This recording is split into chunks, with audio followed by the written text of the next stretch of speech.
Mayur TV Hangal channel. ಹಾವೇರಿಯಲ್ಲಿ ಕರ್ನಾಟಕ ವೈಭವ ಕಾರ್ಯಕ್ರಮ ವಿಜೃಂಭಣೆಯಿಂದ ಜರುಗಿತು. ಮುಖ್ಯಮಂತ್ರಿ ಅತಿಥಿಯಾಗಿ ಮಾಜಿ ಮುಖ್ಯಮಂತ್ರಿ ಹಾಗೂ ಕೇಂದ್ರ ಸಚಿವರಾದ ಎಚ್. ಡಿ. ಕುಮಾರಸ್ವಾಮಿ ಅವರ ನೇತೃತ್ವದಲ್ಲಿ ನಡೆದ ಕಾರ್ಯಕ್ರಮ. ಈ ಸಂದರ್ಭದಲ್ಲಿ ಮಾತನಾಡಿದ ಎಚ್. ಡಿ.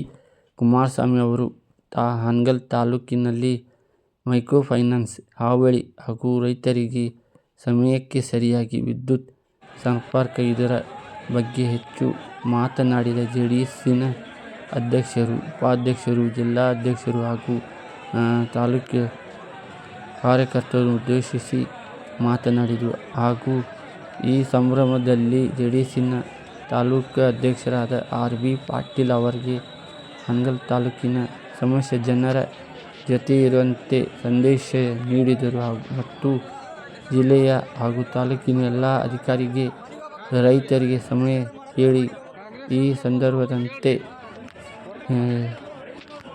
ಹೇಳುವುದಾಗಿ ಭರವಸೆ ನೀಡಿದರು. ಹಾಗೂ ಈ ಸಂದರ್ಭದಲ್ಲಿ ಮಾತನಾಡಿದ ತಾಲೂಕಿನ ಜೆಡಿಎಸ್ ಅಧ್ಯಕ್ಷರಾದ ರಾಮನಗೌಡ ಬಸನಗೌಡ ಪಾಟೀಲ್ ಅವರು, ನಮ್ಮ ರೈತರಿಗೆ ವಿದ್ಯುತ್ ಪೂರೈಕೆ ಸರಿಯಾಗಿ ಆಗದಿದ್ದರಿಂದ ರಾತ್ರಿ ವೇಳೆ ಏನಾದರೂ ಅವಘಡ ನಡೆದರೆ ಇದಕ್ಕೆ ನೇರ ಸರ್ಕಾರ ಹೊಣೆ ಎಂದು ತಿಳಿಸಿದರು. ಹಾಗೂ ವಿಶೇಷವಾಗಿ ಕೇಂದ್ರ ಸಚಿವರಾದ ಎಚ್. ಡಿ. ಕುಮಾರಸ್ವಾಮಿ ಅವರು ಹಾನಗಲ್ ತಾಲೂಕಿನ ಉದ್ಯೋಗ, ಕೃಷಿ ಬಗ್ಗೆ ಮತ್ತು ಎಳೆಯಾಗಿ ಬಿಚ್ಚಿಟ್ಟರು ಬೃಹತ್ ಕೈಗಾರಿಕೆ ಬಗ್ಗೆ ಹಾಗೂ ಮಾತನಾಡಿದರು. ಹಾಗೂ ಒಂದು ಬೃಹತ್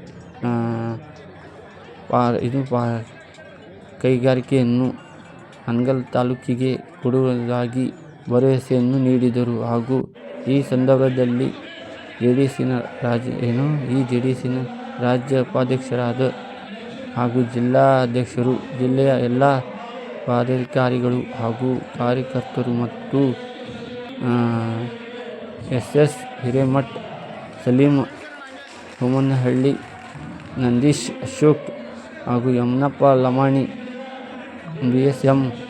ಪಾಟೀಲ್ ಮುಂತಾದವರು ಹಾಜರಿದ್ದರು.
ಬೆಳಿಗ್ಗೆ 11 ಗಂಟೆಗೊಂದು ತಿರ್ಗಾ ಬೆಳಿಗ್ಗೆ 4 ಗಂಟೆಗೆ ವೇದಿಕೆಯಲ್ಲಿ ಕಾರ್ಯಕ್ರಮ ಮುಕ್ತಾಯ ಮಾಡುವ ಮುಖಾಂತರ 4 ಗಂಟೆಗೆ ಊಟ ಮಾಡಿ ತಿರ್ಗಾ ಬೆಂಗಳೂರು ಹೋಗಿ 10 ಗಂಟೆಗೆ ವಿಧಾನಸೌಧದಲ್ಲಿ ರಾಜನ ತಾಲೂಕಿನ ಸಮಸ್ಯೆಗಳನ್ನು ಕೇಳಿದ ವ್ಯಕ್ತಿ ನಮ್ಮ ಇಡೀ ರಾಜನ ತಾಲೂಕಿನ ಸಮಸ್ಯೆಗಳನ್ನು ವಿಧಾನಸೌಧದಲ್ಲಿ ಚರ್ಚೆ ಮಾಡ್ತೀವಿ.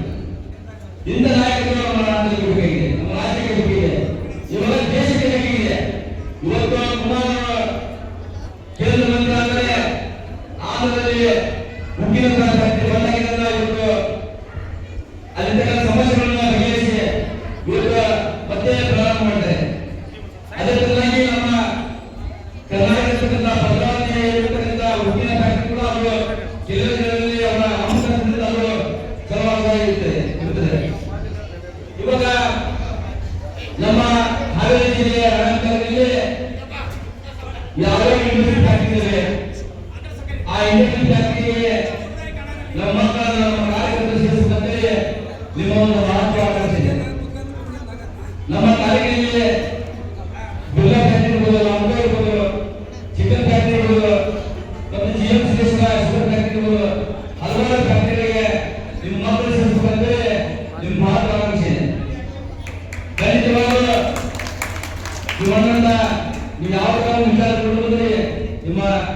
ಮನೆ ಮಕ್ಕಳನ್ನ ತೆಗೆದುಕೊಂಡರೆ ಅದರ ಬಗ್ಗೆ ಅವರು ಕೆಲಸ ಮಾಡಿಕೊಡ್ತಾರೆ ನಿಮಗೆ ಹೇಳುವ ಮುಖಾಂತರ ನಮ್ಮ ರಾಯಪುರದಲ್ಲಿ 2 ಬಾರಿ ಎಲೆಕ್ಷನ್ ಹೋಗಿದೆ.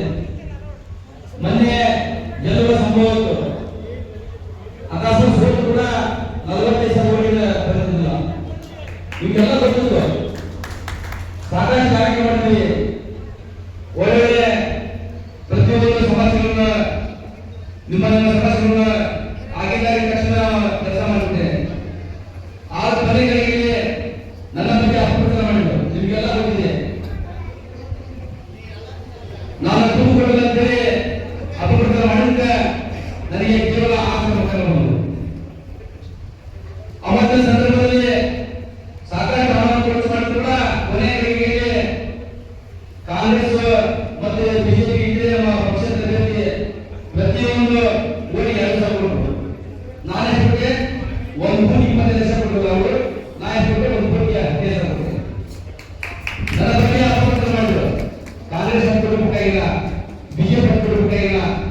ನನ್ನ ಬಗ್ಗೆ ಅಪಪ್ರಚಾರ ಮಾಡಿ ಮಾಡಿ ನಮ್ಮ ಸಂಬಂಧಿಕರೇ ಆ ಮಾತನ್ನೇ ನನಗೆ ಓಟ್ ಹಾಕೋ ಪರಿಸ್ಥಿತಿ ಉದ್ಭವವಾಯಿತು. ಇವತ್ತಿಗೆ ಜನರಿಗೆ ಅರ್ಥವಾಗಿದೆ. ಜನರನ್ನ ಸುಳ್ಳು ನಮ್ಮ ಹುಡುಗರಿಗೆ ಓಟ್ ಹಾಕ್ತೀನಿ ನೋಡಿಕೊಂಡು ನಾ ಖಂಡಿತವಾಗಲೂ ಮುಂದೆ ನಮ್ಮ ಹುಡುಗರಿಗೆ ಅವಕಾಶ ಮಾಡಬೇಕಂತ ಎಲ್ಲ ಪ್ರತಿಯೊಂದು ಓಡಿ ಮಾತಾಡ್ತಾರೆ. ನನಗೆ ವಿಶ್ವಾಸ ಇದೆ. ಖಂಡಿತವಾಗಲೂ ಕುಮಾರ ಆಶೀರ್ವಾದದಿಂದ ನಿಮ್ಮೆಲ್ಲ ಆಶೀರ್ವಾದದಿಂದ ಮುಂದಿನ ಚುನಾವಣೆಯಲ್ಲಿ ಈ ತಾರೀಕಿನಲ್ಲಿ ಆಗೇಕಿದೆ ಅಂತ ವಿಶ್ವಾಸ ಇದೆ. ಆಶಾ ಇದೆ. ಖಂಡಿತವಾಗಲೂ ಇಲ್ಲಿಯೂ ಕೂಡ ಯಾವುದೇ ಒಂದು ಕೂಡ ಒಂದು ಪ್ರಚಾರ ಮಾಡಿಲ್ಲ, ಒಂದು ಮೊದಲು ತನಿಖೆ ಮಾಡಿಲ್ಲ, ಒಂದು ಕಾಂಟ್ರಾಕ್ಟ್ ಮಾಡಿಲ್ಲ, ಯಾವುದೇ ತರ ನಾವು ಹಣ ಮಾಡಿಲ್ಲ. ಸ್ವಂತ ರೈತನಾಗಿ ನನ್ನ ಮೇಲೆ ಸಾಕಷ್ಟು ಕೆಲಸ ಮಾಡಿಕೊಂಡು ಬಂದಿದ್ದೀನಿ. ಪ್ರತಿಯೊಂದು ಸಾಮೂಹಿಕ ಕೆಲಸ ಮಾಡಿಕೊಂಡು ಬಂದಿದ್ದೀನಿ. ಪ್ರತಿಯೊಂದು ಏನೇ ಸಮಸ್ಯೆ ನಮಗೆ ಬಂದು ಕೂಡ ಸಮಸ್ಯೆ ಚಿಂತನೆ ಮಾಡಿಕೊಂಡು ಬಂದಿದ್ದೀನಿ. ಇವತ್ತು ನಮ್ಮ ಕುಮಾರ ಮೇಲೆ ಸಾಕಷ್ಟು ಕೆಲಸ ಮಾಡಿಕೊಂಡು ಬಂದಿದ್ದೀನಿ. ಹೀಗಾಗಿ ಮುಂದಿನ ದಿನಗಳಲ್ಲಿ ಏನು ಯಾವ ರೀತಿ ಆಶೀರ್ವಾದ ಈ ತಾಲೂಕಿನ ಶಾಸಕರಿಗೆ ನಿಮ್ಮ ಆಶೀರ್ವಾದ ಕುಮಾರಸ್ವಾಮಿ ಆಗಿರುತ್ತದೆ ಹೇಳುವುದಲ್ಲ. ಹೆಚ್ಚಿಗೆ ಮಾತಾಡಿದೆ ಕುಮಾರ ಬೇರೆ ಕಾರ್ಯಕ್ರಮ ಹೋಗಿದೆ. ಹೀಗಾಗಿ ಇದೇ ಬಗ್ಗೆ ಕುಮಾರ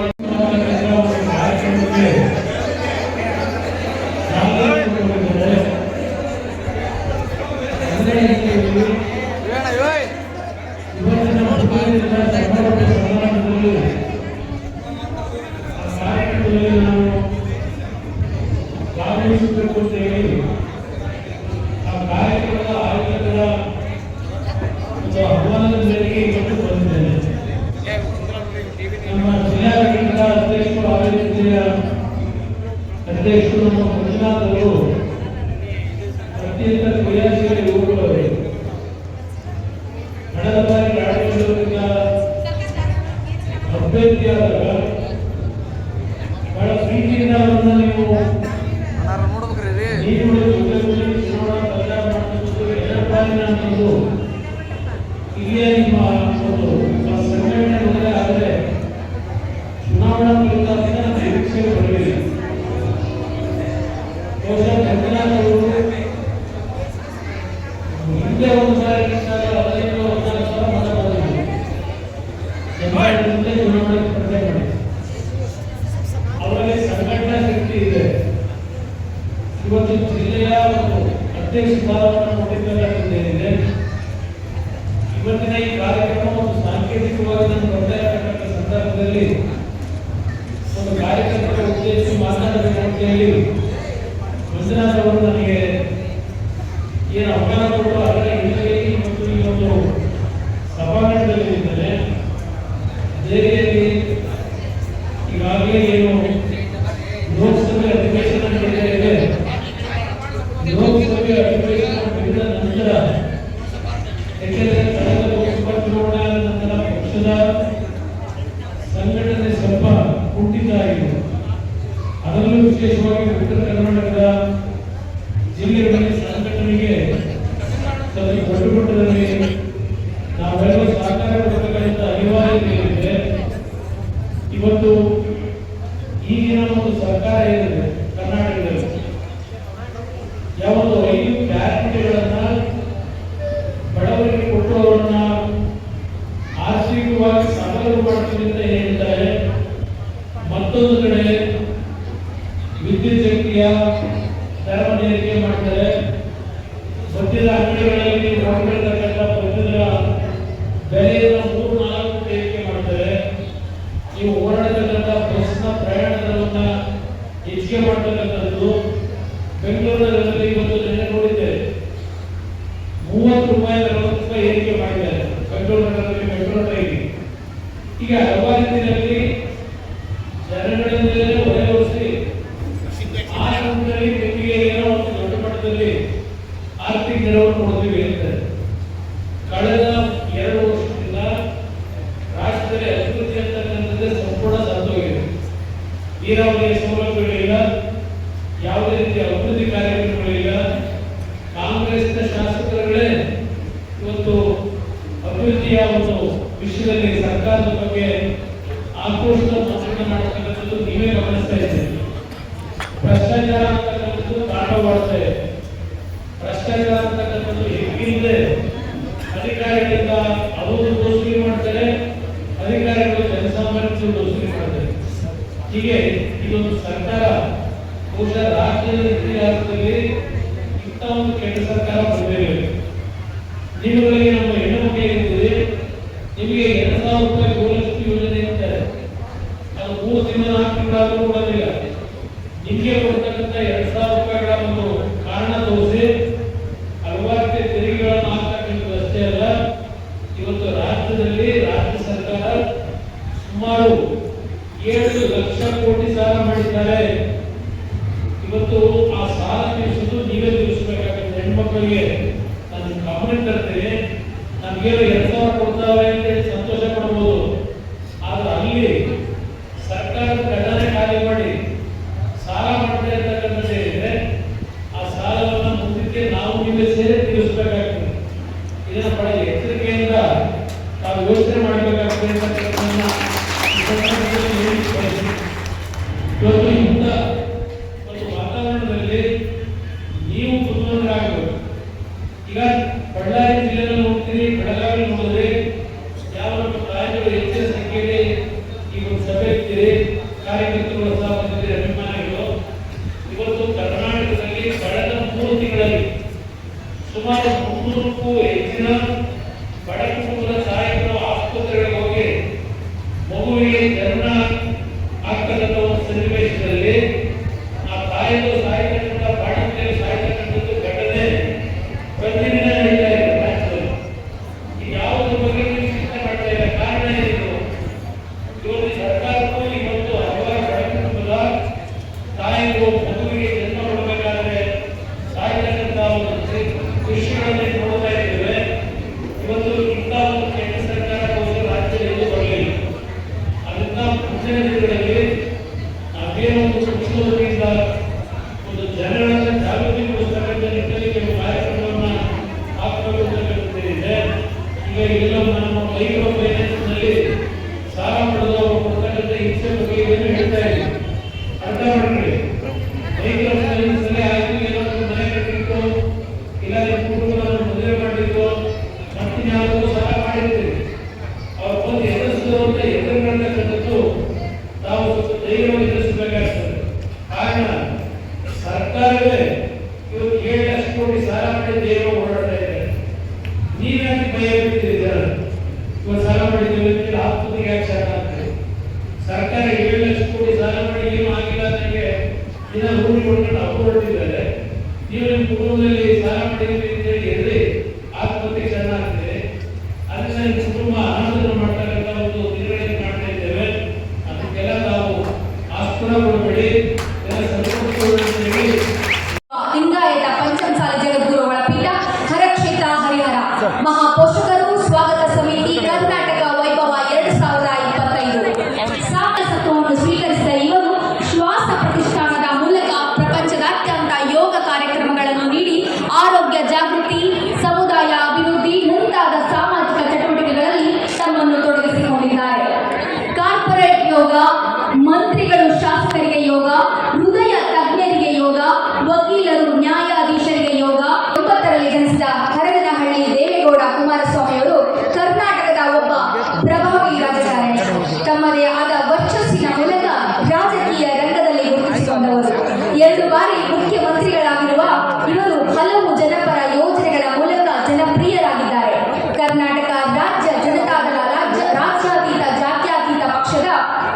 ಶಾಸಕಾಂಗ ನಾಯಕರಾಗಿರುವ ಇವರು ಚಲನಚಿತ್ರದ ನಿರ್ಮಾಪಕರು ಕೂಡ ಹೌದು. ಪ್ರಸ್ತುತ ಮಾನ್ಯ ಕೇಂದ್ರ ಸಚಿವರಾಗಿ ಬೃಹತ್ ಕೈಗಾರಿಕೆ ಖಾತೆಯ ಜವಾಬ್ದಾರಿಯನ್ನು ವಹಿಸಿಕೊಂಡಿದ್ದಾರೆ. ನಮ್ಮೆಲ್ಲರ ಕನ್ನಡಿಗರ ಕಣ್ಮಣಿ ಕೂಡ ಹೌದು. ಇವರಿಗೆ ಗೌರವ ಸಮರ್ಪಣೆಯನ್ನ ಶಿವಯೋಗಪ್ಪ ಅಂಗಡಿಯವರು ನಡೆಸಿಕೊಡ್ಬೇಕೆಂದು ಪ್ರೀತಿಪೂರ್ವಕವಾಗಿ ವಿನಂತಿಸಿಕೊಳ್ತೇನೆ.